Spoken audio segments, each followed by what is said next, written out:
বন্ধুরা, বড় আশ্চর্য করার মতন ব্যাপার এটাই যে এখনো পর্যন্ত শুধুমাত্র পাকিস্তানে আতঙ্কবাদীদের পুষত, তাদের ফেভারে গিয়ে কথা বলতে, এমনকি তাদের বাঁচাতো পর্যন্ত।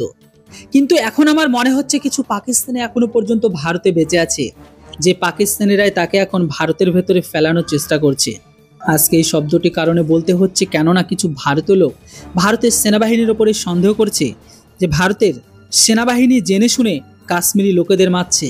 যে সেনা নিজেদের প্রাণকে বিসর্জন দিয়ে ভারতের লোকেদের প্রাণ বাঁচায়, তাদের উপর সব থেকে বাজে আরোপকে লাগানো হচ্ছে এখন। বন্ধুরা, অনেক বড় একটি খবর, তাই ভিডিওটিকে শেষ পর্যন্ত দেখুন। আর চ্যানেলটিতে নতুন হলে সাবস্ক্রাইব করুন। দেখুন বন্ধুরা, গতকালকে একটি খবর সামনে বেরিয়ে এসেছিল। দক্ষিণ কাশ্মীরের কুলগ্রামে টার্গেট কিলিংয়ের একটি ষড়যন্ত্রকারী দলকে হুরিফাই করেছে ভারতের সেনা। আর এই হুরিফাইয়ের সময় সেই মডেলের 4 জন হুরিফাই হয়, মানে সেনাবাহিনী এদের স্পটেই হেডশট করে। কিন্তু এখানে হাঙ্গামা এই কারণে শুরু হয়, এর মধ্যে দুজনের পরিচয় এখনো পর্যন্ত জানা যায়নি যে এরা পাকিস্তানি ছিল না ভারতীয়। তবে এটা কনফার্ম, এরা ভারতের সেনাবাহিনীর খেলাফ ষড়যন্ত্রকে রচয়িতা করছিল, তাই তো এদের স্পটেই হুরিফাই করে দিয়েছে সেনা। আমি আপনাদের আগেই বলেছিলাম যে ভারতের সেনাকে বিশেষ রকমের ছাড় দেওয়া হয়েছে, যে সেনা যে কোনো ব্যক্তির খেলাফ বিশেষ অ্যাকশন নিতে পারে বা তাদেরকে মারতে পারে যারা দেশবিরোধী কাজের সাথে যুক্ত। আর এইবার ভারতের সেনাবাহিনী সেই কাজকে করে দেখিয়েছে। এখন কিছু লোক এটাই বলছে যে ভারতের সেনাবাহিনী এখন পাকিস্তানকে নয়, কাশ্মীরের যুবকদের মেরেছে, শুধু নামটাই পাকিস্তানের। এই লোকগুলোর বক্তব্য একটাই, ভারতের সেনাবাহিনী আজকাল এমনটাই বলে, আমরা পাকিস্তানের এতগুলো আতঙ্কবাদীকে মেরেছি, আমরা এমন টাইপের সার্চ অপারেশনকে চালিয়েছি। আসলে এমনটা কোনো কিছুই নয়, এটা সব কিছু দেখানো। ভারতের সেনা শুধুমাত্র কাশ্মীরিদের শোষণ করছে।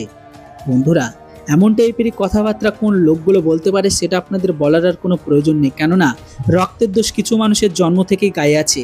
কেননা বুদ্ধিমানের তখন ইশারাই কাফি যে এরা কারা। যদিও ইউএন প্রেস সেক্রেটারি লিনা মেন্থাল জানিয়েছিল যে ভারত সরকারের কাশ্মীরের ভেদভাবকে থামানো উচিত। ভারতে একটি লোকতান্ত্রিক দেশ, আর এই একটা লোকতান্ত্রিক দেশের সাথে ভেদভাব হওয়া একদমই ভালো কথা না। এখন লিনার এই কথা কিছু লোক তো ফায়দাকে উঠাচ্ছে, কিন্তু আমার এই সমস্ত লোকেদের কাছে প্রশ্ন একটাই, যদি ধরেই নিলাম যে ভারতের সেনা কাশ্মীরি লোকেদের মেরে দিচ্ছে, প্রশ্ন একটাই, সেই সমস্ত লোকগুলো এই সমস্ত ষড়যন্ত্র বা টেররিস্টদের সাথে কি করছিল, যারা ভারতের সেনার উপর হামলার প্ল্যানকে করেছিল? এরা কেন ভারত বিরোধী গতিবিধির সাথে যুক্ত ছিল?